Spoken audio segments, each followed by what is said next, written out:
All right. Good morning, everyone. Good morning. Welcome and thank you for being here. This is obviously a very popular topic right now, and I'm very excited for us to get to learn and discuss and talk about something that I think obviously affects everybody in the room and the people that we work with. I would like to introduce really briefly to you my friend Ann Getz. She's here from APS, and also I know she has lots of friends in the room as well. And do you want to speak to this topic for a second real quick before we get started? Sure. The reason we wanted to bring this topic is just because it's a popular topic, and I've done 2 presentations on it already and sold out, so we wanted to do one downtown with Gregory and Appel, and just a different location to make it convenient for people. Our only time really we do workforce management software is if you have a policy, your labor law attorney or HR will tell you it's only as good as having documentation. So that's kind of our tie into it is if you have the training, make sure people go into the HRIS and document that they were there. So if you do have an issue, a year later, your attorney is going to say, okay, did they attend the class and do you have proof? So. Yeah, absolutely. And then our presenter today is fantastic, Karl Ahlrichs. He's fabulous. Karl is my second friend that I ever made here at Gregory and Appel. My first one was Sherry Alexander. And so he is a wonderful HR professional, and he also has lots of invested energy in this topic just as a human being. Grew up with sisters and is very sensitive to it. If you would like to ask him about the joke that cost him $6,000, the story is worth your time. So now Ann and I are going to get out of here and turn it over to Karl, and thank you for being here again this morning. Feel free as the presentation rolls on to get up and get some more breakfast or coffee or what have you, and enjoy. Thank you. Now is when you clap.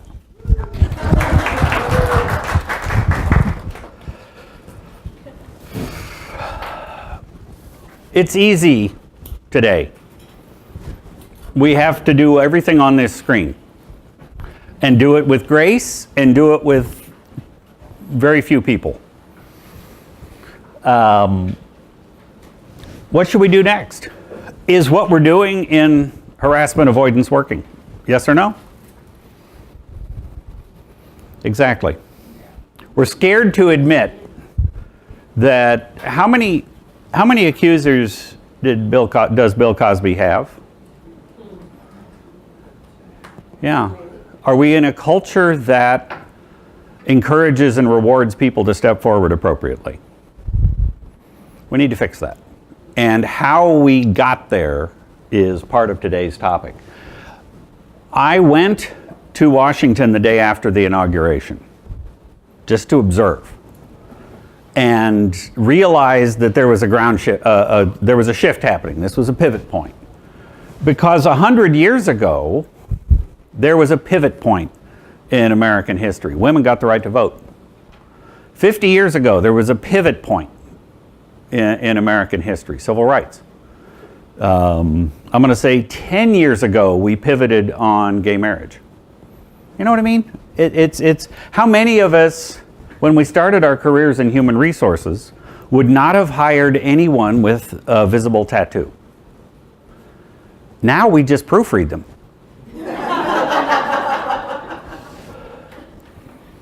Okay, what was your tipping point? Was it offender A, offender B, offender C, offender D, offender E, offender F, offender G?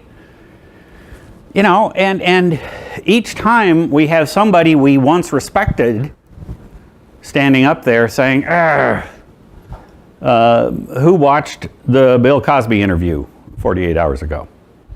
I'm sorry, who watched the Bill Clinton interview 48 hours ago? He still doesn't get it. He played the victim.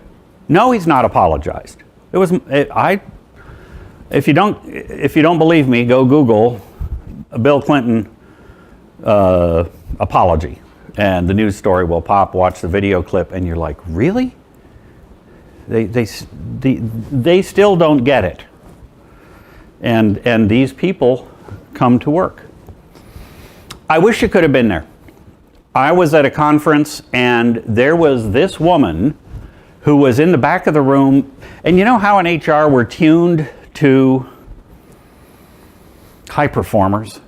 We're tuned. When someone starts at your firm and they're just aglow with the excitement of being a new hire, she had that. And I'm an HR person. I spotted it. I walked over and said, "So what's your story?" This is my first.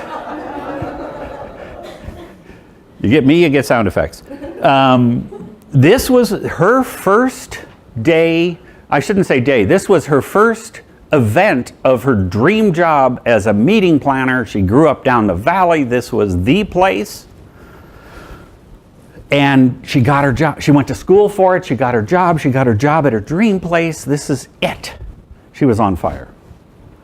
I took this picture of her to document her first event and got her contact information and reached out a week later to send it to her, and it bounced back.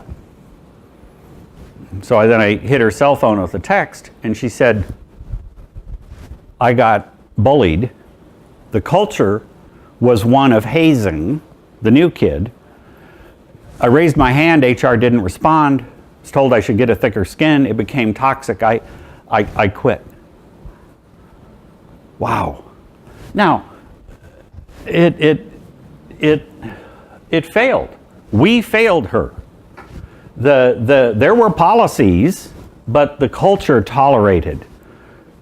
She had no allies who stepped forward to stop the bullying. She asked for help. HR didn't respond quickly. And there were reporting processes in the manual where they followed. I'd like a different ending to this story. Same beginning. But she confronted the behavior. She had allies. HR got involved, did a confidential investigation, called the bullies out, it stopped, and she became a high performer. All of us here have bullied. We have. Being a kid is tough, and as you're learning the roles and rules of our society, we often say the wrong thing. If you've had kids in school, you know that kids are mean and girls are really mean. Okay. But for her then, the culture encouraged communication. Coworkers supported and respected. HR conducted an investigation and the system worked. That's the happy ending. But whether we like it or not, it's a different world out there. The standards are higher. The closets are being emptied. We have another 18 months to go probably before all of the pent-up sexual harassment cases get all cleaned out and it calms down. Between now and the November elections, I predict we're going to lose probably another 20 to 25 congressmen who will be retiring to be with their families. Yeah, right. What you didn't see was the phone call that said, this is going to end one of two ways. So they're quitting. People have said, as I researched this, that this is a perfect storm. I was using that for a while. I choose not to now. It was pointed out to me that in a perfect storm, they clean it up and it goes back to normal. This is not a perfect storm. This is climate change. It's not going back. And we in human resources are going to be having to treat this differently. And I've got some ideas for you today as to how that shift should happen with us. Because we used to call it sexual harassment training. I finally got people to call it sexual harassment avoidance training.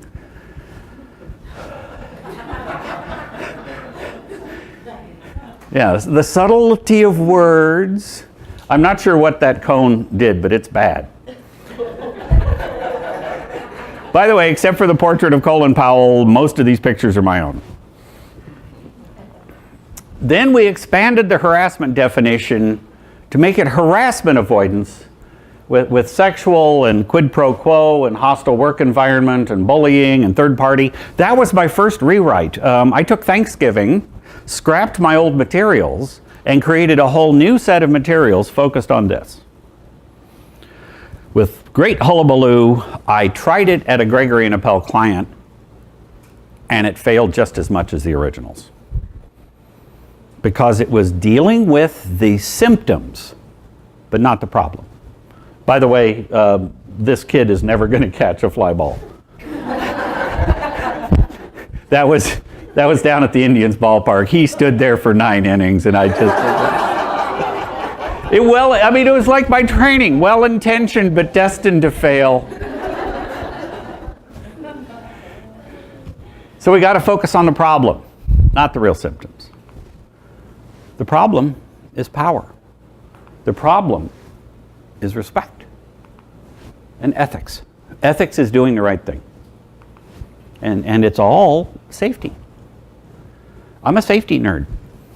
That's the real, right? And that's where your training has to go. Because harassment harms us all.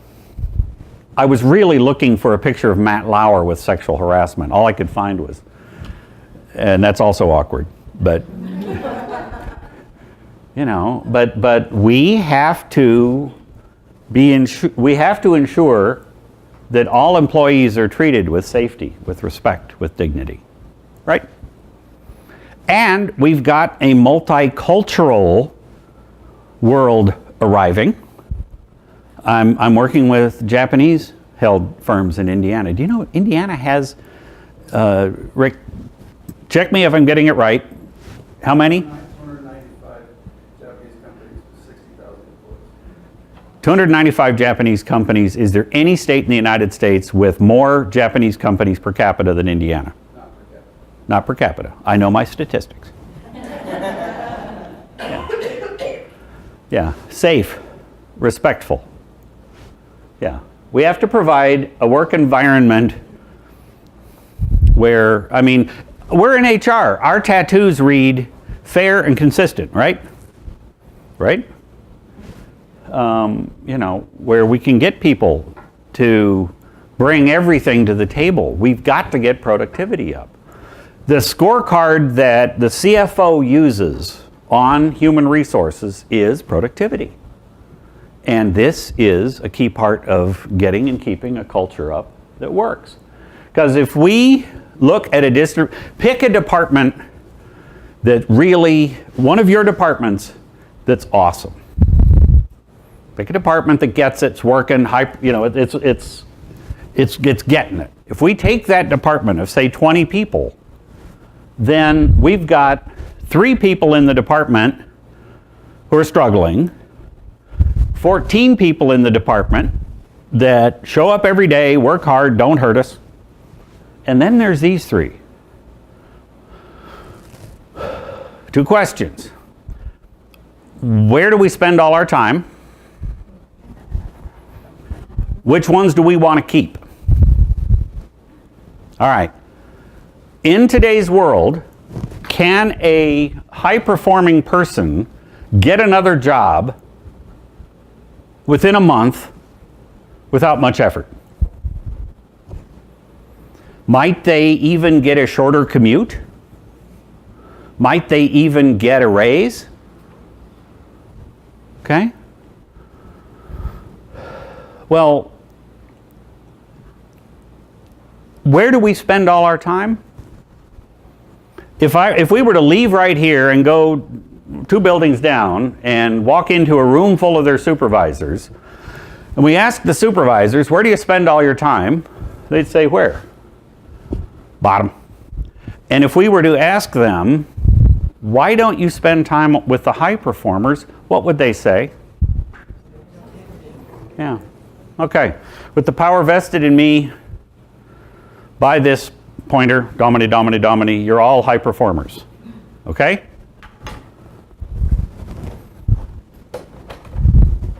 What motivates you as high performers? Go. I need 4 or 5 words.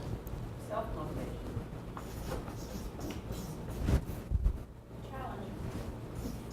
Results. Keep going. Results. Results? I don't like that answer, so I'm not writing it down. I'll pretend I never heard you. Money? Interesting. Is money is a ticket to entry. Is it a long-term motivator for a high performer? Yeah. Okay, one more. What? Engagement? Okay. See, I like that one. I wrote it down. This only comes from having a quality relationship with a boss you respect. It actually means the boss has to interact with you. And high performers will often see the boss interacting with the low performers, spanking them, true, but still interacting. The boss feels, I'm giving them freedom. They're free-range children. You know, just do your stuff. But high performers are hungry for attention, right? So let's assume, but because of this, if you buy into this, that means there isn't much of a communication channel between the high performer and the boss. Is that fair? So something happens that steps on their toes, causes a hostile work environment. A little bit of light harassment, a microaggression, if you will. They don't have a channel to raise their hand. It's a hassle to raise their hand. They've seen what happens to people who raise their hand. Maybe some retaliation. So, do they raise their hand or do they leave? And now you have to restaff. Is it easy to find high performers these days? Yeah. And in hiring, I work a lot with the hiring process. In hiring, newsflash, everybody lies. It's like dating. I love cats. I love football. I love chicken wings. I love walking through flower shops. Yeah, I'm a great employee. Well, we're a terrific place to work. No, we're a challenging, difficult place to work with high standards and tight deadlines and lots of regulation. And if you're one of us, you're going to love it here. And if you're not, it's going to be mess. Yeah. So, have I increased your pain level? Am I giving you some language you can use with your CFO? Hey, we can work on productivity and we can keep more of our high performers if we address this issue of harassment and address it properly. Because if we don't feel safe, we don't feel respected, we don't do our best work. So, people will announce we have zero tolerance. But we have a challenge with that because in HR we have to be consistent, but we also have to be fair. And those don't always overlap. We have to be safe physically and safe emotionally. Treat this as a safety exercise. Don't treat it as harassment. It's safety. Okay, let's do a quick analysis on how do we get here.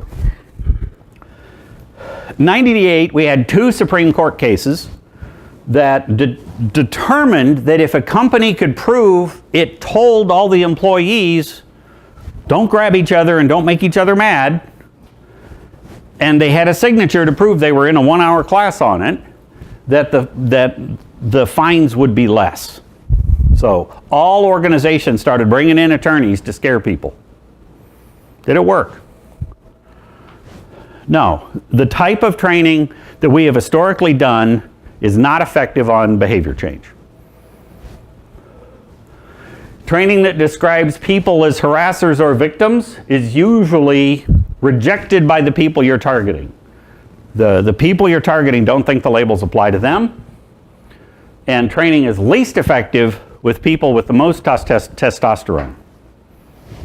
You know, the men who are probably more likely to harass were the ones least likely to benefit. Makes sense. I recently did this training with a room full of township firemen and first responders. Imagine a room of hunky 35-year-olds who are fabulously fit. Okay? I was real popular. But we've had warning signs.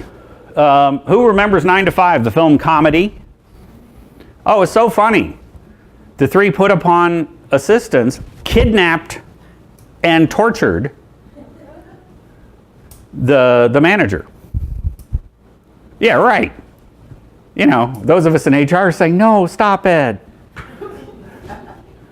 Then we had Anita Hill and Clarence Thomas on national television live, sending a message.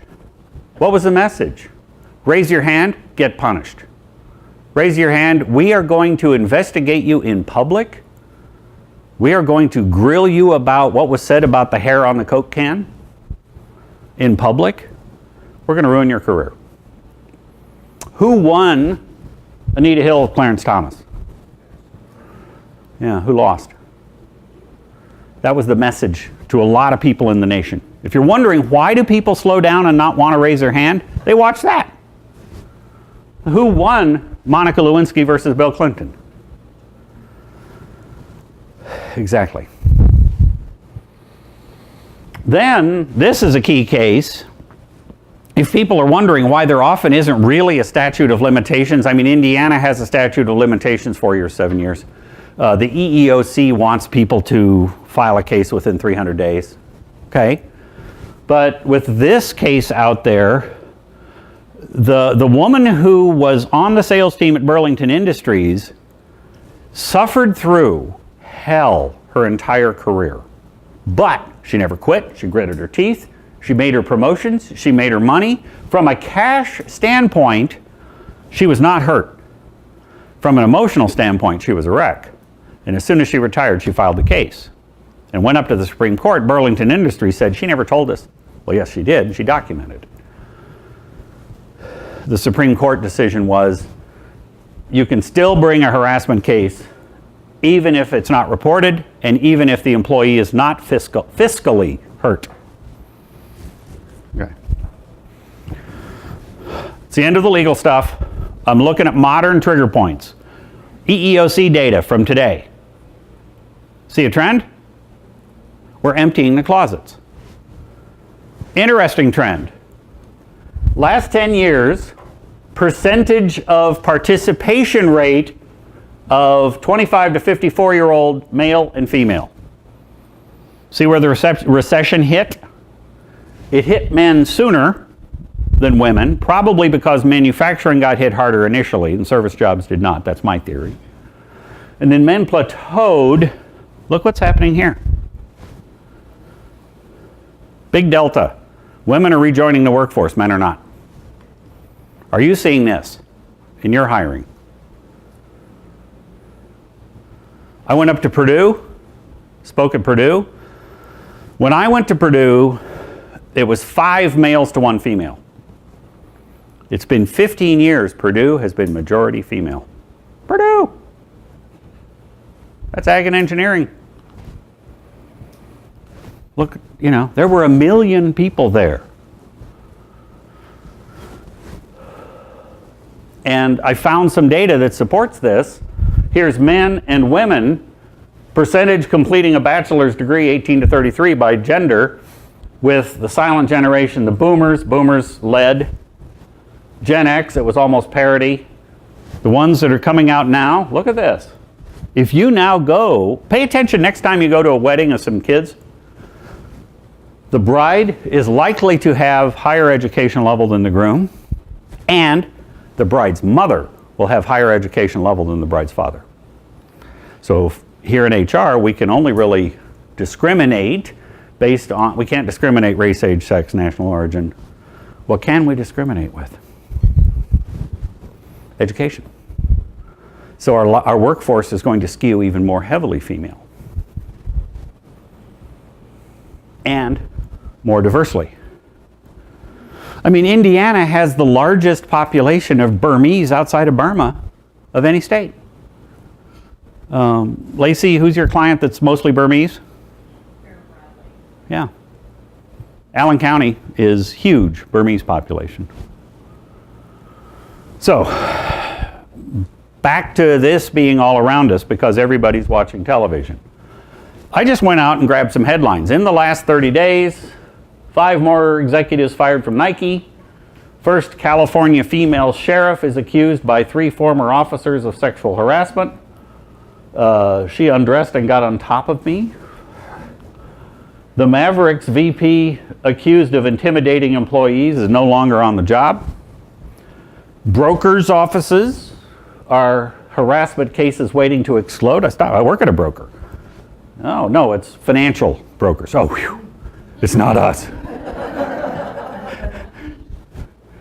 Yeah, but in our population, we've got this pendulum, don't we? You know, we got to do something, but we can't do too much.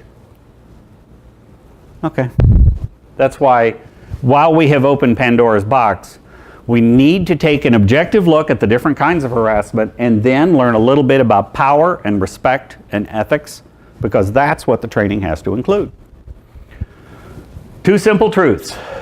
Everybody values family, integrity, and love, and harassment quickly disrupts a high-performing culture. How many of us cook? I'm a cook. A little bit of some spices can kill a dish, right? If you put too much clove, no dilution is going to save you. You're not coming back. Okay, moment of thinking. What does harassment mean to you? Get out a pen. We gave you a fancy pen. This is a moment of a writing exercise. Please write 3 words or phrases that define harassment to you. And that's a chance for me to get a drink, and I'll be right back.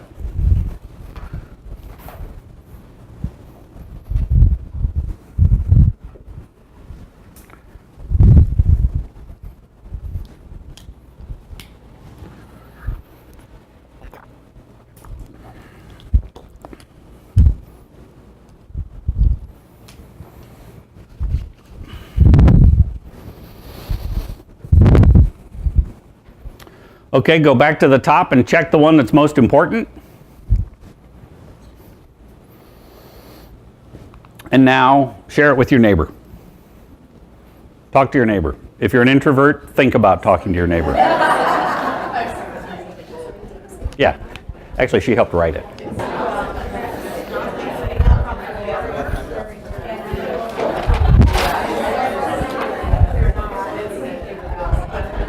All right, back here, thank you for your silence and undivided attention. Give me some of those words. What do we got?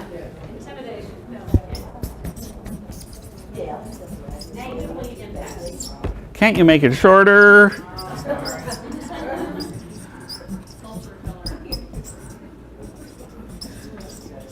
Culture killer. I like it. It's short and phonetic. Thoughtless.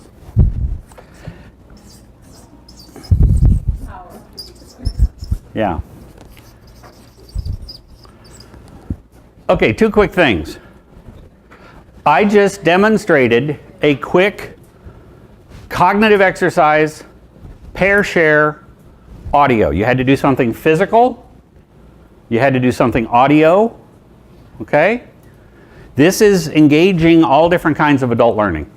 It was purely a demonstrative exercise of the importance of getting people engaged, even if it's only for 15 seconds. Okay, I'm trying to show you the pattern that you need to use in your own training. Just do some of this. Second, have you ever hurt somebody's feelings and you didn't mean to? You know, this negative impact, this thoughtless thing. I got pulled aside a couple weeks ago by one of our producers and says, Karl,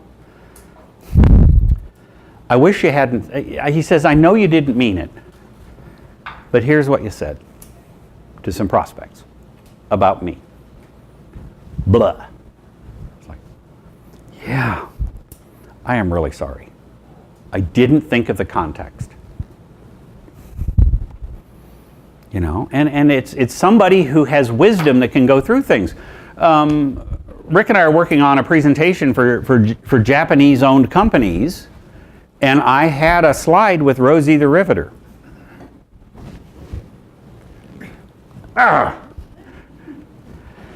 Notice, well, we all just have to pay attention to making people. You want to remove barriers to training. What do we call this? I call this a distribution curve. I present at the National Association of Black Accountants. I called it a bell curve. The whole room went, ugh. There was a very racist book in the 70s called The Bell Curve. Don't ever use that term. Okay? I call this an easel pad. What did I used to call it? Right, until I lectured to a room full of international HR people, most of whom were Filipino. Don't use the term flip in a room full of Filipinos. These are the landmines we must learn.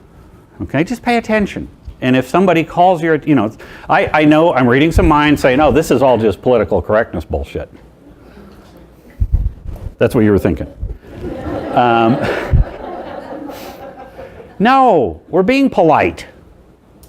If you learn certain things anger somebody, you can choose not to push that button. And if you're trying to communicate, avoid the landmines. Every family has one sister-in-law who has a certain issue that you don't go there. Mine's my sister-in-law, Kelly, and she's crazy. I will be deleting that out of the tape. Yeah. And I have learned not to tread on certain buttons if I want to have a pleasant Thanksgiving. What are the Thanksgiving dinner rules? What are the things we don't talk about at Thanksgiving? I mean, somebody in the room has a knife. Right? And every Thanksgiving, morning after Thanksgiving, what's the headline? Usually starts with Florida man, right? Stabbed. Yeah, right. All right. Speech or conduct that's severe or pervasive enough. Okay. What kind of harassment? We've got all these different kinds. Let's go through them briefly. Big thing with sexual harassment is that it's unwelcome. Do we have policies that forbid dating within an office? Do we have policies that forbid dating within supervision chain? Okay, but there's danger there. Quid pro quo, something for something. Not always sexual in nature, but what does quid pro quo stand for? Somebody had liberal arts education. Hostile work environment. When something happens that makes doing your job difficult, behavior alters the terms, conditions, and the behavior must be discriminatory in nature. What do I mean by that? If somebody is selecting and only causing the environment for a certain population of people or person, if they're just a general horse's patootie and everybody gets it, is that discriminatory? No. They still need to have that a part of their progressive discipline. Okay. And then there's bullying. My concern is that this is going to be the big thing. 2 years from now when we meet again, if we meet again, this is going to be front and center because bullying is 3 times more prevalent than sexual harassment, and most of it is same-sex, and most of it is women. Okay, so women are coming in larger numbers, going to be taking leadership positions in larger numbers. This is going to be a big issue. And it's up already. My bully essentially began to steal my identity. She took credit for my work, she took my ideas, presented them as her own, and as she did so, she slowly whittled away at every accomplishment I'd ever had. When I confronted her, she laid me off. I was escorted out of the building. A bully becomes a sociopath and is much more pathological than it is gender related. It's power. It's power. Third party, behavior not found offensive by some but causes an offensive environment in others. It spills over. Remember when Bob and Tom was raunchier and it was played in group environments? And somebody who thought it was hilarious was sitting next to somebody with different religious convictions who felt it was not. Hostile, it can come from, we had one happen here that it's a good case study of how to quickly, if communication exists, how to overcome it. We had one of our team on the cusp of retirement become a Harley person. She and her honey learned how to ride motorcycles, and they got out a map of the United States and marked a route with every national park in the lower 48. And they were going to do the epic motorcycle trip. And so her space, it was on this floor, down a little bit, became Harley Fest. And she honestly came in occasionally in Harley leathers on Casual Friday and a do-rag. Do you remember this, Lacey? Yeah. And you know, it was just Harley Fest in her space, and next to her was a quiet, high performer who was getting madder and madder and madder. I think this was before you were here, Jamie. Definitely before me. I am so learning. Yes! Jamie is our wonderful first HR person in 138 years. She initially was the crash test dummy. We're opening files going, oh my God. All right. Yes, St. Jamie. Well, I picked up on this. You know, a good coworker walks around and pays attention, right? When you see a coworker who is just mad, are you allowed to pull them into a private space and say, is there something I should know? Are we allowed to do that? I did. She just was in tears. She says, I'm going to have to quit. Okay? And she pointed and said, my son died on a motorcycle. Karen didn't know. Posters came down. Right? That's when it works. Scenario. Delivery driver hits on the receptionist. Weekly, driver brings candy, flowers, cards, teddy bears, just for the receptionist. Is that being discriminatory? The receptionist not interested and clearly tells him so. Is this harassment? Yeah. So somebody steps forward, raises her hand, coworker notices. We have an obligation to act. Now, who owns that? Do we own that, or does the delivery company own that? Yeah. What should we do? Don't look. What should we do?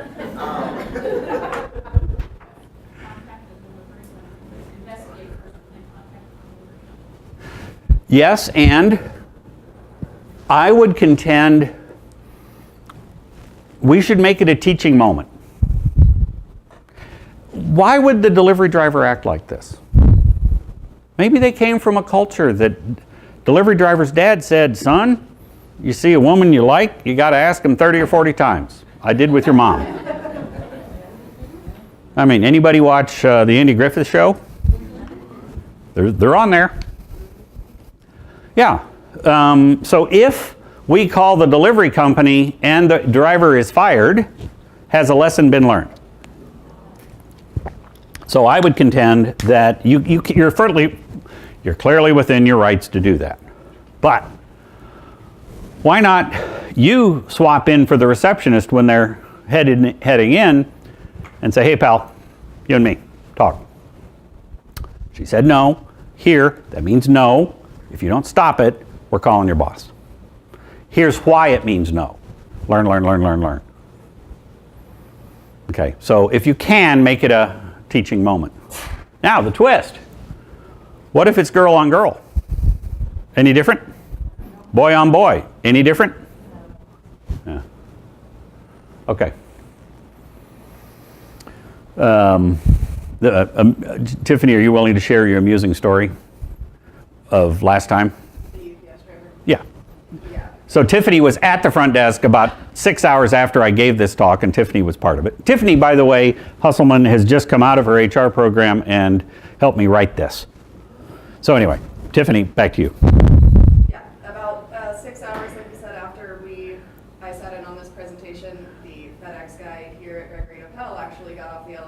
librarian delivered a package to me and said, girl, when are you going to become a model? And it's like, oh, okay. It's a little bit too much, which, I mean, we have good rapport. It's fine. I get it, but in another situation. You were just amused that within 6 hours you were getting hit on. Right. All right. It Yeah. was incredibly ironic, yeah. Yeah. Yeah. But you handled it directly with him, didn't need to go to HR, it just was Correct. fine. Yeah. Don't worry, Jamie, we're good.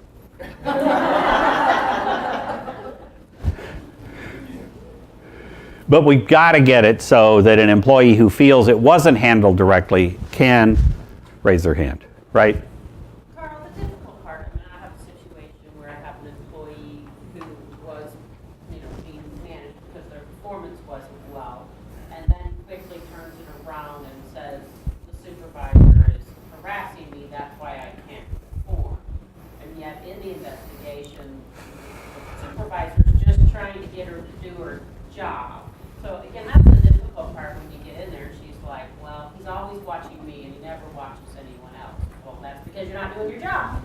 But again, that's where you find it very difficult to get into some of those things when you have a low performer who, and again, the hard part is, are they really being harassed or a hostile work environment? Or is the supervisor really doing their job, trying to get the employee to perform? So, And what's the secret to fixing that? Good supervisory training. Are they able to document? Did the supervisor have a good set of notes? right. Were you okay? Yeah, we were fine. But again, it just becomes very difficult when it gets turned around quickly. And then you ask yourself, one, in this environment, am I ignoring something I shouldn't be ignoring as an HR person? But what it looks like on the surface is I've got a performance issue and, and they're retaliating to some extent. So that's what you get from the supervisor then. Well, they're just retaliating against me. Right. Because I'm trying to get them to do their job. Again, that's as an HR person trying to get underneath that. That's fair. Is there really a harassment situation going on, or do I really have a low performer who's not doing their job? Which is why, if this was an easy job, simple people could do it. It's not a science, it's an art. But I think one of the big takeaways is, so far, the two takeaways I wanted you to have were, have communication paths open between your employees and yourself and their supervisors. And second, train the supervisors. If you're going to do something this year, do some supervisory skills training. I'd say the first one to start with would be active listening. Start there. Especially if the extrovert... Respect and ethics. But also this communication thing. Yeah. It seems to be such a political and cultural hot potato that facing this head on is probably not going to get very far. Just taking a full frontal attack on it. Jim's point is this: as many landmines as are out there, we're going to step on something if we come full on it without subtlety, call people into a room and say, we're going to do harassment avoidance training. That's fair. And so I'm with you where what we should indeed do is some supervisory training that might include ethics, that might include respect also, but also when someone raises their hand, handle it quickly, concisely. There's scenarios where somebody feels that it's been harassment, we do our investigation, and it's not. Either because the person is being manipulative, or maybe we got a scenario coming up where maybe the person just didn't think the way we should. Okay. Your point's a good one. It's like Thanksgiving dinner, there's stuff we don't want to do. Rick? What are you doing? I'm going to call it pre-harassment. So you're working with guys, and their attitude towards women is terrible. Yep. You don't see them harassing anybody. But they're talking about it. But, yes, and so their general view of women is just not appropriate and certainly not in keeping with these themes.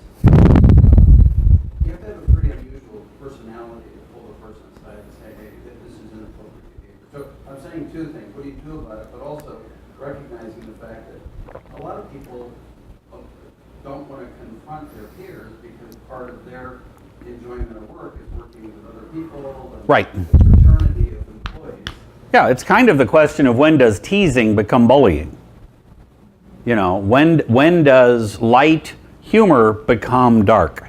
But I'm saying this person or these people don't necessarily act out in the workplace, but to me it's inevitable at some point that attitude towards their coworkers is going to spill over into the workplace. I mean, lunch is still the workplace, but you know what I'm saying? I do.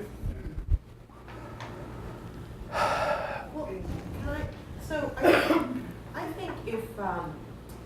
I think if we want to create a culture of respect and consideration and thoughtfulness, Yes. then that's the training that we have about the culture that we're trying to create.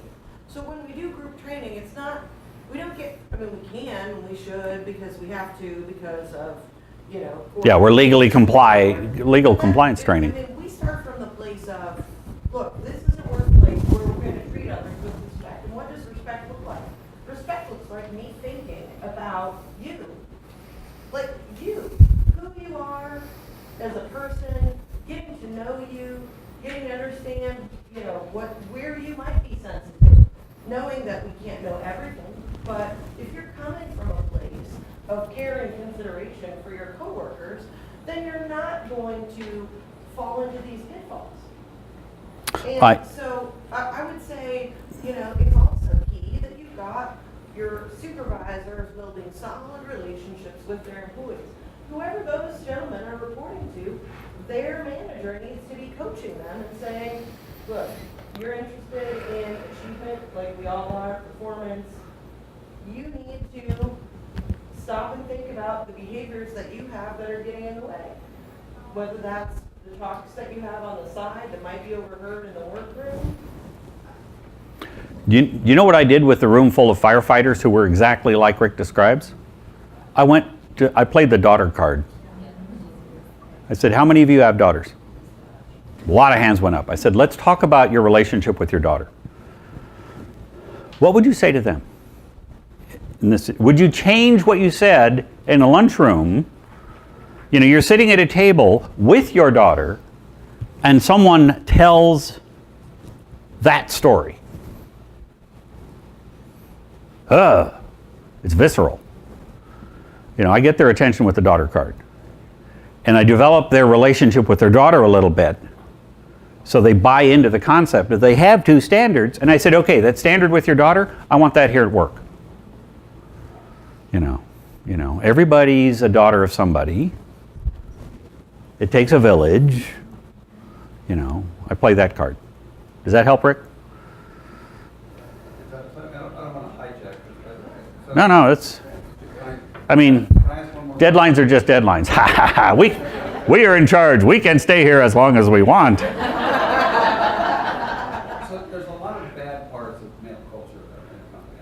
I get that. But so you have the situation I described, and you decide, okay, I'm going to be somebody who's going to address this. The likely outcome of that is that so sometimes those lunches or the bonding is part of growing your network of people to assist you in your company and your work and your own performance and success. But we can find machine tools to talk about, cars or sports but not, let's pull women out of that and let's all make fun of the patriots. Right, I'm just practically saying, if you do the right thing, becoming disenfranchised from that individual's influence or that group is a likely scenario.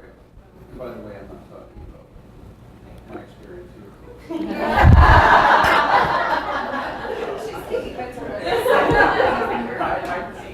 I worked in a manufacturing environment. Yeah.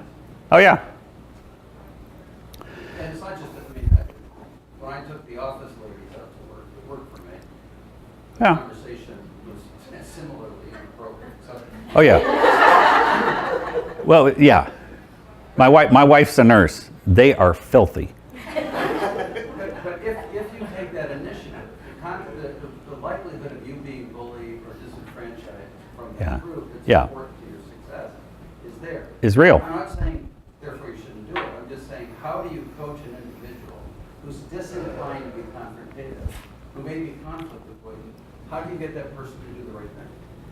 The person that's observing. This is a coaching behavior. Susan, are there any coaching tools that can be used to cross these kind of lines? Well, you kind of caught me off guard. Okay, let me give a quick, while you're thinking, let me give a quick illustration. I was in Starbucks last Saturday. Every Starbucks has a table of old guys. And they're McDonald's too, right. Both. This one happened to be, they're up on Michigan Road, 7 o'clock, there they are.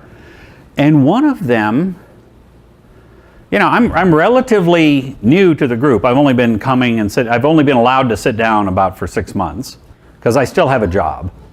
Okay, so they're suspicious of me. And one of them told a joke out of the 50s that was just flat out racist. Okay? And everyone around the table kind of winced, except the guy who told the joke was, and I risked my place at the table by calling him out and saying, not funny, wasn't funny 50 years ago, not funny now. And the guy's, well, you know, he was, I played the card in public, loudly, right then. Boom. Came back a couple days later at a time, you know, it's a rotating table, sat down, and several people said thank you. But they didn't have the guts to say it. We're in HR, we have to have the guts to say it.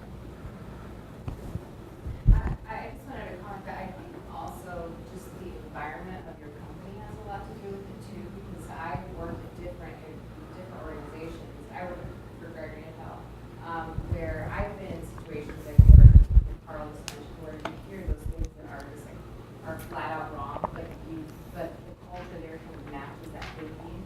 So you don't want to be the person to speak out and be the, you know, that of course you would say something, of course you'd be offended. That does not exist to me here at Gregory and Hell, where it's very open, it's very like we want to address things like that head on. Yeah. So I think it also comes from the leadership of the organization. Yeah. It starts from the top, Yeah, actually. absolutely. It has to start from the top, and come down to your managers, train them, and reinforce it positively, and acknowledge it when you see it's happening positive, because that positive reinforcement is a lot stronger than the negative. But we are not a homogeneous 330 million person. We're a salad bar. There's squishy bits and crunchy bits, and you know, and when you cross into the blue collar line, it's a different world with different humor. I'm bilingual, but some people aren't, but still within that, there's pure common decency, where it's the Thanksgiving dinner test, and it's the what if your daughter was sitting here test. Calling somebody out publicly, it depends on the group of people that you're with, but that might be more damaging and hard. No, to Rick's point, yeah. You do maybe after lunch, I'm always walking back. Yeah. Kind of like the guy told you, it's like, I know you probably didn't do anything by it, but I got kind of offended. Then Yeah. maybe next time. In retrospect, I probably shouldn't have called the guy out in public. In front of, their peers. That's important. Don't say things when you're mad. I was mad. You know, as I was driving away, I was saying, yeah, I really should have pulled the guy aside. But then, no, I shouldn't have. It depends, yeah, I mean, it's just it depends on the situation. But at work, if you don't want to be part of like a group, embarrass him in front of his peers too. I don't think that's really going to play out usually in your advantage. Whereas if you try to say that you offended me, and I really Yeah. rather. But back to the point that harassment can be used as a weapon. You know, I had it weaponized against me. Remember the $6,000 joke? Okay, you want to hear the $6,000 joke story? Yes. I was in my own office. Door was open. I told a joke. Those of you that know me, I am very comfortable telling a joke. But my lesson from this was I changed the type of humor I use. So I told a joke, coworker walking by, didn't even hear the whole joke, just heard a fragment of the joke. Walked directly to their office, picked up the phone, called the owner, my boss's boss, and said, quack, quack, quack, quack, quack, quack, hostile, quack, quack, quack, harassment. Click. Boss calls me. Whoa, sir, did you say this? Yes. Stay right there. Click. And he got in his shiny Mercedes, metallic gray S500, and drove from Cincinnati, 2 hours, 15 minutes, to meet me. It was one of those meetings where I did not lose my job. It was close. I stared at my shoes, said yes sir, no sir a lot, made eye contact every 5 minutes. Later that year, at the holiday party, my discretionary envelope was empty. And I was told later by the CFO that prior to the joke, that it had held a check for $6,000. Would you like to hear a $6,000 joke and figure out why it caused so much trouble? Warning, I'm about to use an offensive term. By your presence in this room, you're agreeing to hear an offensive term. You're allowed to leave. Okay. What's the similarity between cowboy hats and hemorrhoids? Sooner or later, every asshole gets one. Why would this cause such a hullabaloo?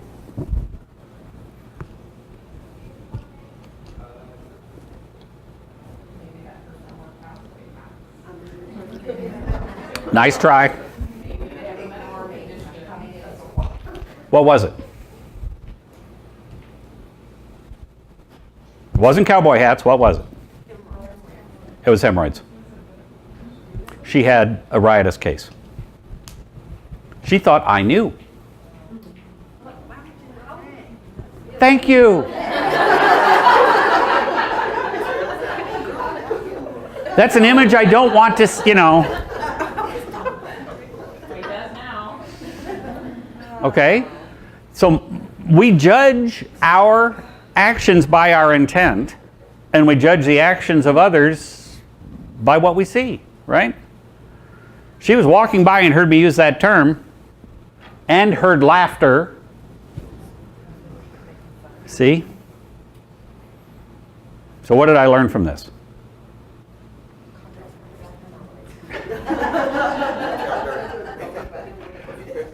My humor has shifted to making fun of myself. And believe me, there's plenty to work with. Self-depreciating humor is fine. Notice in hiring about somebody's humor. If they have self-depreciating sense of humor, hire them. Because that deflects anger, turns away conflict, reduces harassment. And if they have humor laughing at other people, watch out, because they're stirring stuff up. Lacey, you got a point? I was just going to mention, I've heard this one come up before, and this would be really sensitive. People that make that comment, so-and-so rides the short bus, Yes. right? So, Yeah. with so many kids that are on the spectrum and, Yeah. things that are going on. That's not funny. That's really not funny. Yeah. We had a group. And you might not know. Right. Your coworker has a child with special needs because maybe they don't know. We had some vendors who went to the wrong Stutz building and showed up here, and there were 3 crisply dressed professional women showed up. I met them at the 3rd floor elevator, and the leader of them, a brunette, there was black lady, brunette lady, blonde lady. It's like a joke, right? The brunette lady says, "Oh, I had a blonde moment." The blonde was angry. And the whole meeting was kind of off because she was waiting. Okay, these are called microaggressions. And it can throw something off. I chose not to mention it, but you'll see this a lot with people who have, this is where I learned about flip charts, for instance. You know, just pay attention to people's body language and pull them aside and say, did I say something? This is political correctness. No, this is being polite. So we kind of got, and thank you all for sharing this issue, because this is real. The weaponization of harassment, and also the fact that we all have landmines. You know, and it depends on where we grew up and the family we were in. And Part of the conversation that we have with culture about being thoughtful is also to recognize, to your point about intent, recognize that, and your $6,000 joke, you know, people don't know what's going on with you. So cut your coworkers some slack. If they say something Right. that is That's fair. unknowingly upsetting to you, let them know. Yeah. You know, just say, hey, you probably don't realize that I found that hurtful, you know? And, Yeah. And try and create that culture. let me give you a quick, easy tactic for your supervisors to use on keeping these communication channels empty. I had a boss who was just intuitive about his people. And I'd watch him work, studying how did he get this done. For those of you keeping score, it's Harlan Schaefer, professional staff management, if you know him. And he would be walking around, and he'd always be fussing with this piece of paper. Making a mess here. He always had this piece of paper in his pocket. He was fussing with it. I called him on it and said, "What's that?" He said, "It's my secret weapon. It's how I'm president." I said, "Let me see it." It was an Excel spreadsheet that had 4 columns. Everybody's name, a quick code about their psychological type, could be DISC, could be, he used Myers-Briggs, but you know, he knew a lot of assessment tools, but just a simple code about their style, a column about personal interest of some type, dog, grandchild, Ford truck, okay? And then an open slot for a check mark. Every Monday morning, prints a fresh one. Doesn't quit Friday until everybody's checked off, even if they're on the road. Powerful. Free. Channel open. You know. And he just opened and, you know, hey, quick question, blah, blah, blah. Quick compliment, blah, blah, blah. He was a believer in 1-minute manager. With me, it was often a quick corrective action. Fine. But he touched everybody every week. With that channel open, we have a chance of people stepping forward. Okay, scenario. We got a woman. Every Friday, dude asks her, "Come out with me." Every Friday, she politely declines. Demure. Shy. Everybody knows she's got a steady boyfriend. The repeated requests have started to make her uncomfortable, but she has not formally reported. Do we have a harassment case? Maybe. Certainly worth an investigation, right? The conduct does make her uncomfortable and could be impacting her job performance, but what's the gray area? She hadn't said anything. You know, and she also hasn't been firm about it, right? Okay, HR gets involved, we investigate. Turns out, anybody a dog person? He's like a Labrador Retriever, or a Golden. Hey, I love you. I love everybody. He asks everybody out, male and female, for happy hour. And everything else he does is fine. Do we have a harassment case? Because he's not discriminatory. He asks everybody. Now we got a problem. The female is angry because she felt harassed and HR did nothing. Right? Don't forget, we're in HR. Anything we do will be punished. How should we fix this? Both parties should communicate better. The male coworker should understand that no means no and you should stop asking. But she should be a little more open in explaining. It comes down to communication skills. Okay. How coworkers. Or up through the boss. I mean, the Harley-ish incident, they were sitting next to each other. They'd sat next to each other forever. Yet they did not talk about the motorcycle. And it was going to cause a departure. So sometimes it has to be a village watching out for each other. Respect. Respect a person's personal space. Keep compliments casual, fairly impersonal. And this is the overall message I want you to be training people. And just be professional. What's that? Anybody have a dress code that says be professional, appear professional? As opposed to 4 pages on defining what capri pants are?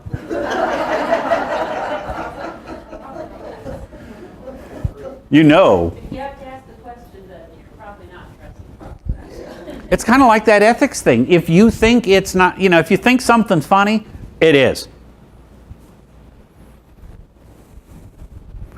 Pop quiz. If a majority of people like the Snap-on tool girl, then we're under no obligation to remove it.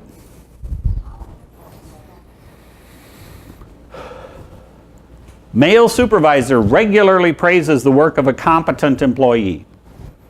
Harassment? Okay. And I'm showing you some of the slides I use in training. Fill in speech or that is severe and or enough to create an intimidating, abusive, or yay. All right, you're so smart, figure this one out. A contractor regularly and unsuccessfully invites a female employee to his apartment for a private dinner. Yeah, correct answer. Oh dear.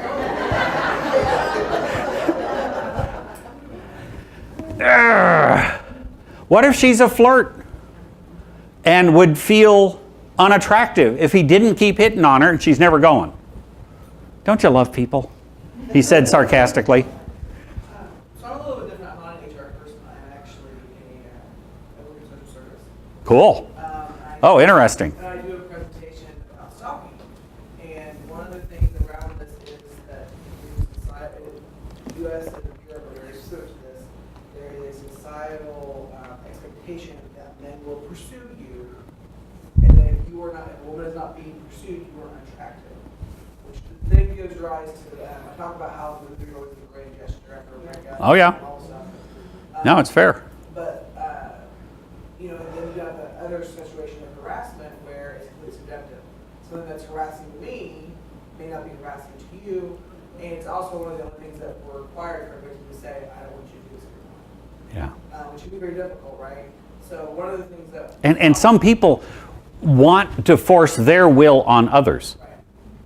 So it's very I have a coworker at college and she's very passive, and the behavior is clearly appropriate to everyone around her because she will not say, Yeah. I don't want you to talk to me like this, I don't want this, because that's never going to happen with your personality.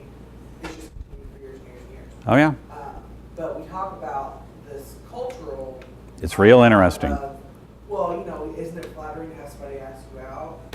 No. Well, some people, yes. I Yeah. think it's great. That's fair. Or some people are like, yeah, no, it's not. So it's very, the onus is on the receiver of the behavior. Oh, yeah. But the other issue is we talk a lot about how damaging this cultural Oh, yeah. dynamic is and how pervasive it is in movies and TV shows. And one of the things they always talk about is the scene Love Actually. There was a movie where the Yeah. guy shoots over the sign on Christmas Eve, which is in real life would be wildly inappropriate. Because she has said, I am not going to leave your best friend for you. Please leave me alone. And then there's the great gesture. Everyone thinks that's the sweetest part of the movie, right? I'm not saying that that's one of the things that we talk about. But we're fostering a stereotype that's damaging. And this person that's perpetuating this behavior may have received positive Yeah, feedback about this behavior from a different person. yeah, So looking at this, that this person may not be a complete creeper who's clueless, they may be a person who's received positive feedback. And then from somebody else's point, if the person who's a perpetrator, my husband works in software, and one of his coworkers has Asperger's syndrome.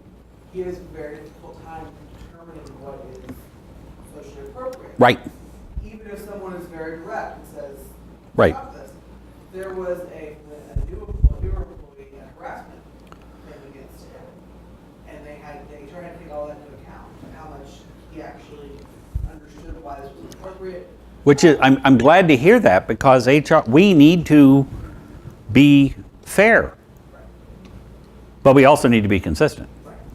So, but anyway, my point was, is from a social service, social work kind of point of view, this stereotype of men as the pursuer and women as the pursuee, and everybody's happy with these roles, feeds into all of this. And then on the other side of that, we talk about bullying going up, but think about who's coming into the workforce. Kids who grew up getting anti-bullying messaging all through school.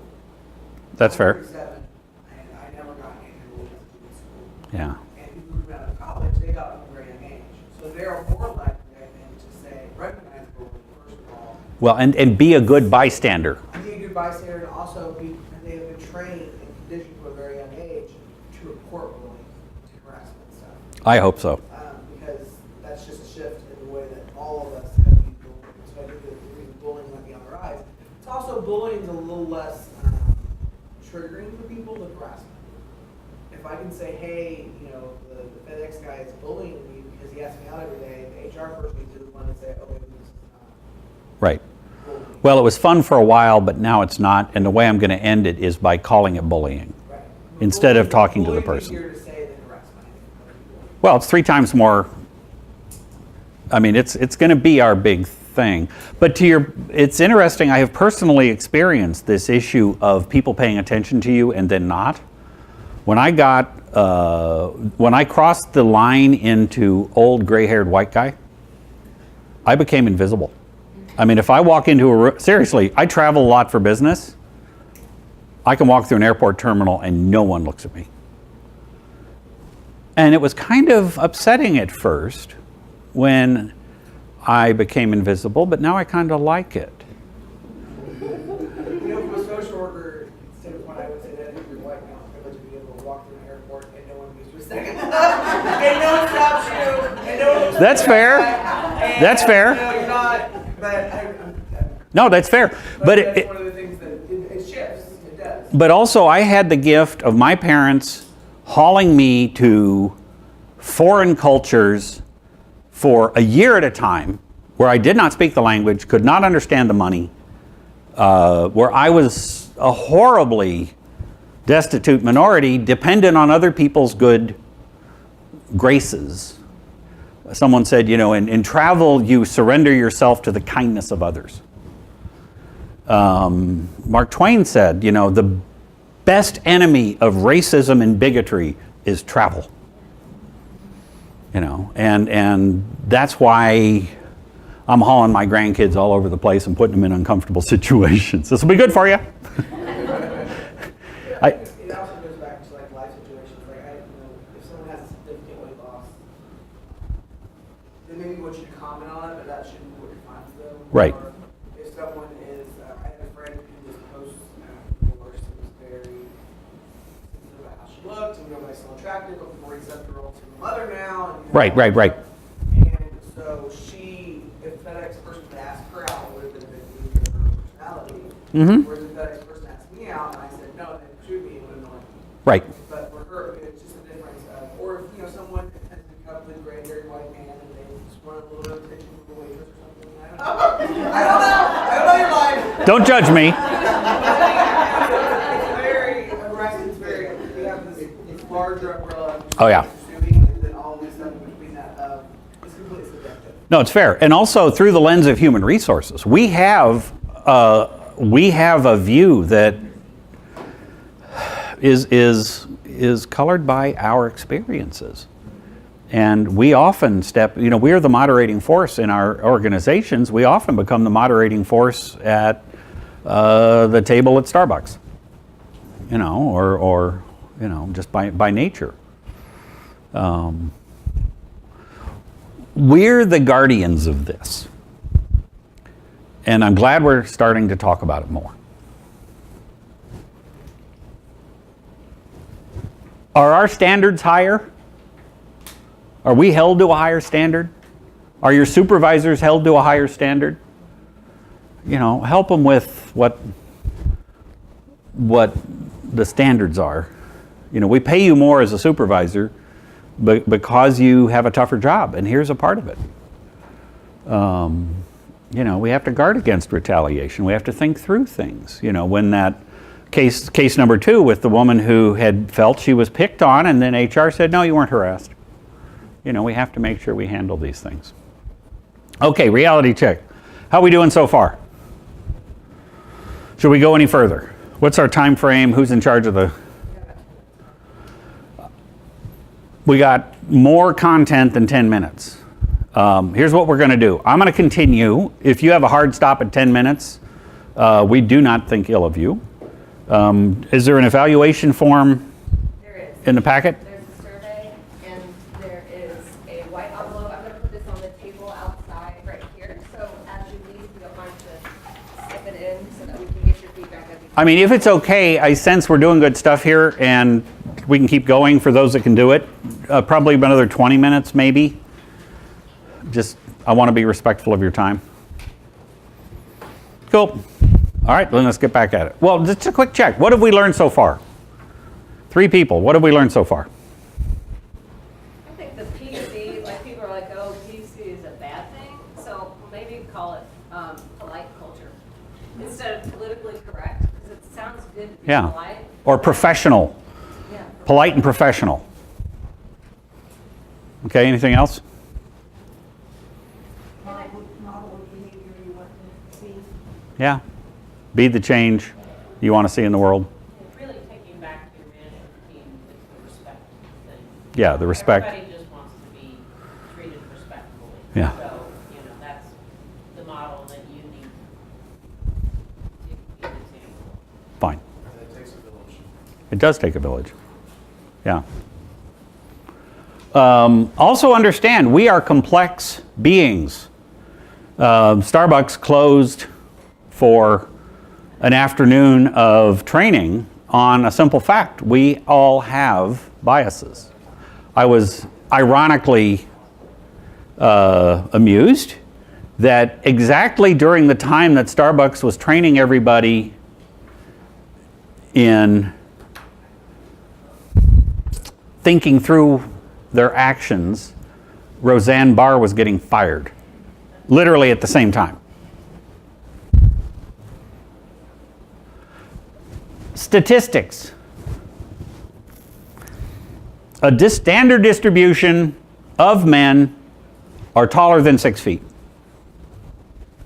But 58% of Fortune 500 CEOs are taller than 6 feet. Therefore, tall guys are smarter. Hey! No. That's bias coming through. Resumes with white-sounding names versus African-American sounding names have a 50% delta in response rates. So I'm working with Jamie to strip all names off incoming resumes so that people who are reviewing applicants are getting a number, not a name. It's hard work to go against our implicit bias. You climb on board an airplane and it's a stormy, rough day, and you look to see the pilot, and both seats in the cockpit are female. Does that bother you? Every religion has the same rule. The golden rule, which is do unto others. Okay? Here is Christianity, Buddhism, Islam, and Judaism.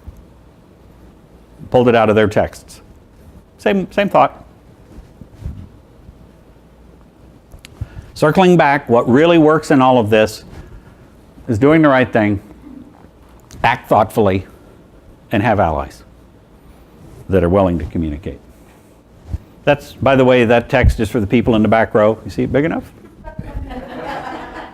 Yay! And we have to understand power.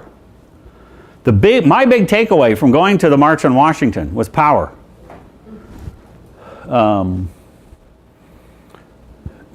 We have formal power, and I teach a course on power. I have a course on power and politics. If you want me to come and give it to your people, you know how to contact me.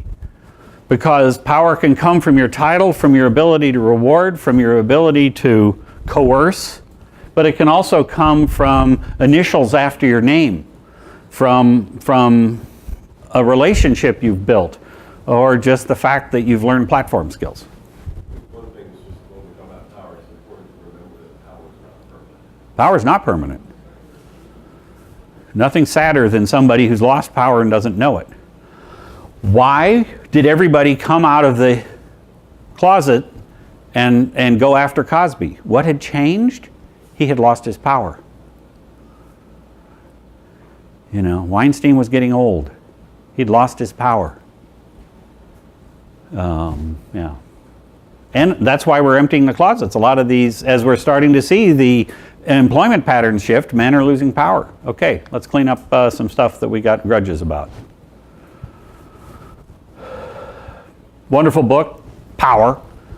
The use of power as a weapon makes monsters of us. We have to use power as the servant, not the master. You want a great example of that? Come spend some time with Dan Appel. Because every one of us has multiple sources of power. Common beliefs, common heritage, common education, common appearance. Power of this sport coat when I travel. I look vaguely like an attorney. They don't bump me. Community, home, family, personality, style. These are all sources of power. You know, the outsider phenomenon, where you're the outsider, you aren't a part of it. And understand, we've got multiple strategies. This is just one, I spend like 30 minutes on this slide. I won't bore you with the details.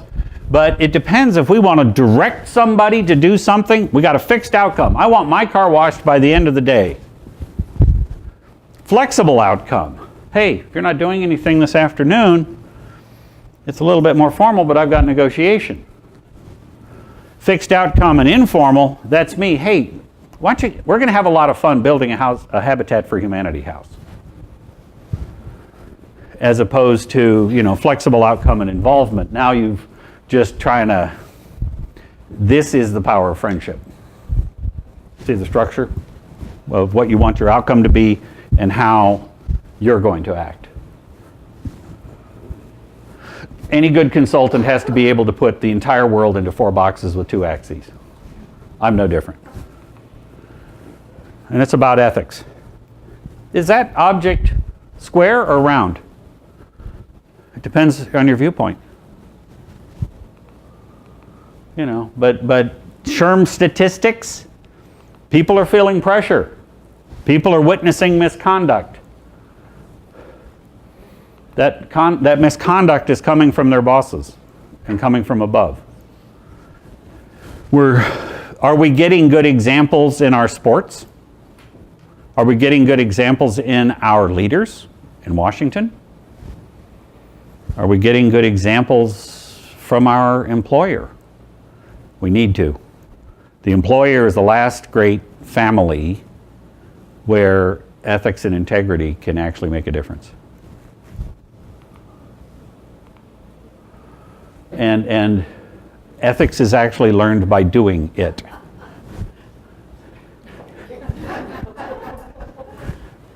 I did not take that picture. You know, but where did you get your ethics from? Socrates really started it. But he said if people understand what is right, they will do it naturally because they're humans. That was so against the teachings of what had come before, that he was accused and convicted of corrupting the youth, and his leaders turned to him and said, "You've been convicted, now go kill yourself." And he did. And his student, Plato, was so mad at that, he wrote things down. Socrates didn't write things down. Plato wrote things down. Plato made it stick. And the book we are based on came from that. If you go to Washington, D.C., you can go to the Library of Congress, the Jefferson Building, and there are Thomas Jefferson's books that he had when he was designing the United States. And primary amongst them is Plato's The Republic, and it's there on the shelf. But it's got to have an ethical tone at the top.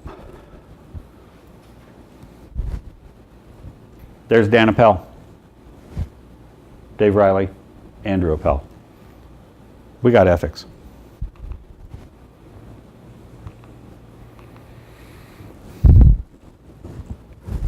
An ethical climate is either developing or deteriorating. It needs constant care and attention. Colin Powell.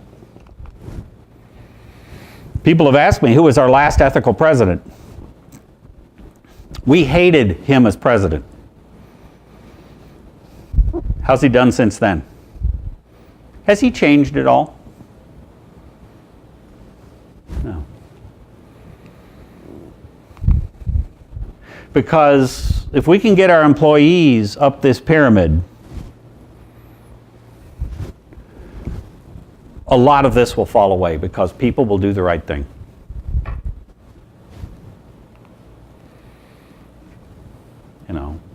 Can harassment ever be ethical? Can society's boundaries of ethical behavior become distorted? Can you teach ethics to adults? When did you learn ethics? How old were you? Who'd you learn it from? Yeah.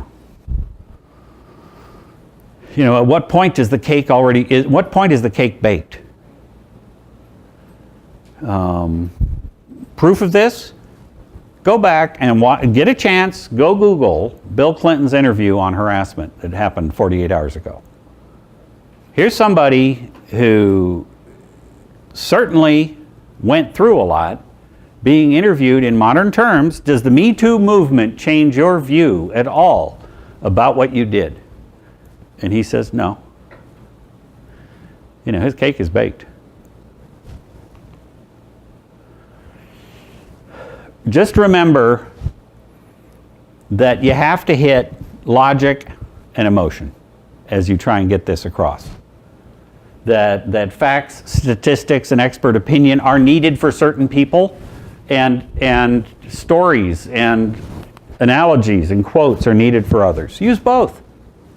I've honestly put thought into showing you what is needed in today's presentation. That you need to have, remember our little exercise of writing and sharing? That was intentional. I wanted to show you what that looks like so you can do it with your people. Because how many of us learn just by listening?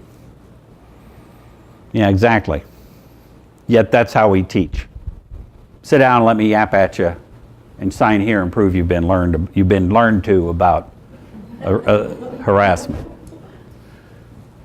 Just have the right tool for the job. So we did some pair shares, quizzes, did some quizzes, remember? Have people write. Maybe a structured go around. We did some of that. Wasn't that fun? Build allies and empower bystanders is the other thing I want to teach, and then we're done.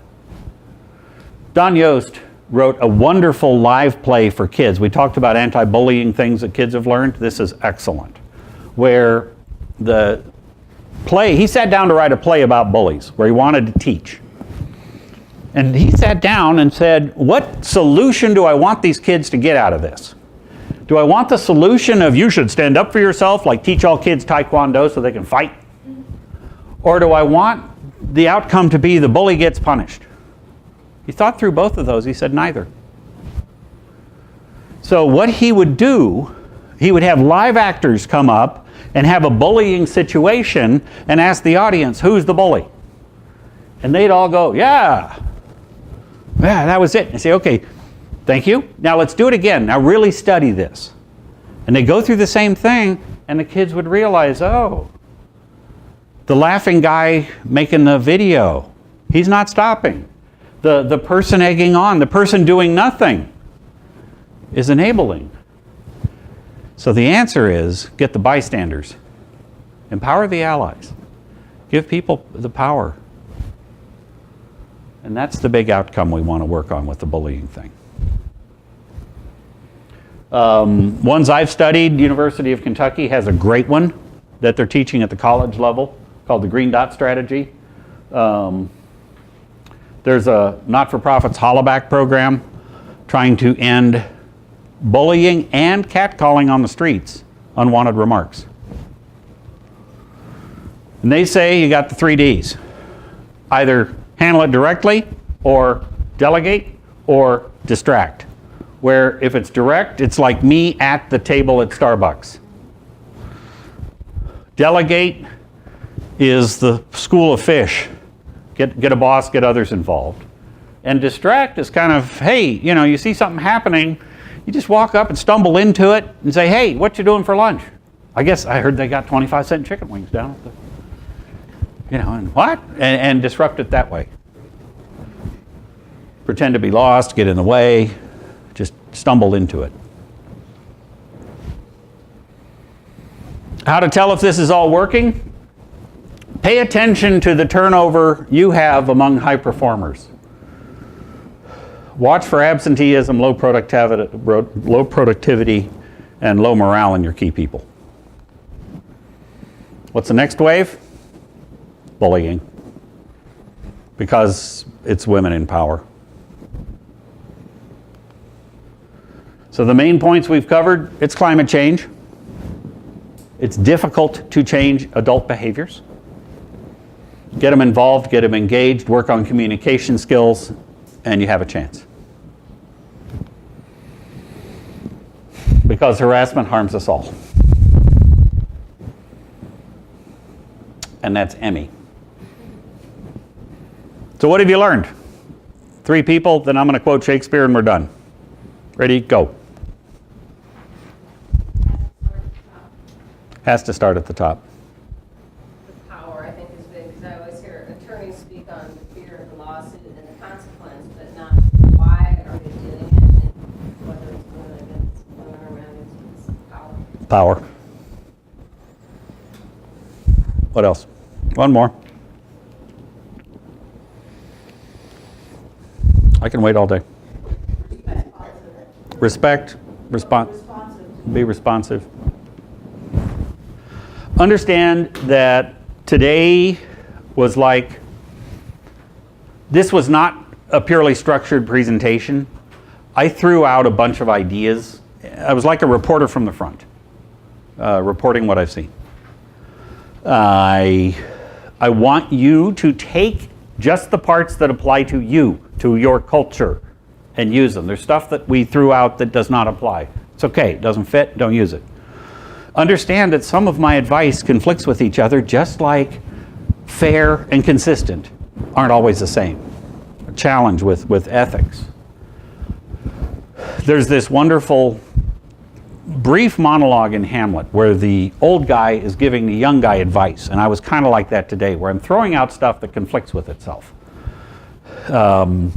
It's Polonius to Laertes, and he's like saying, don't fight other people, but when you fight them, beat them up so much they never fight you again. Don't spend too much money on clothes, but always dress nicely. This is the, like, never a borrower nor lender be, blah, blah, blah. It all comes out of that. It's a jumbled mess, simply put. But my point is, he ends it with, and this above all else, blah, blah, blah, blah, to thine own self be true. Take the parts of this that align with your values and step it up a notch, because this is your purpose in HR. This is going to be the heavy thing in the next 5 years. how we handle this, because it's a tough one. And we've put that on the table, that people can weaponize it, that people get it wrong, that our society gets it wrong. So it's not a simple answer. But we are the people best equipped to handle it. And that's why we're here. So with that, now is when you clap. And I'd like to reintroduce, well, this is also important. Tiffany Husselman really helped me pull this together. Thank you, Tiffany. Danielle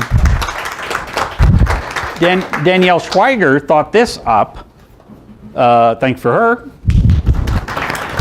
And Erica came up with the invitations and did all the marketing things. Thank you, Erica. Yay. If you have not been to Gregory and Appel before, I would love to offer just a 3-minute walkthrough of the culture of this place, because it is different. In the meantime, you're free to stay, and we also have some more coffee. So, anything else?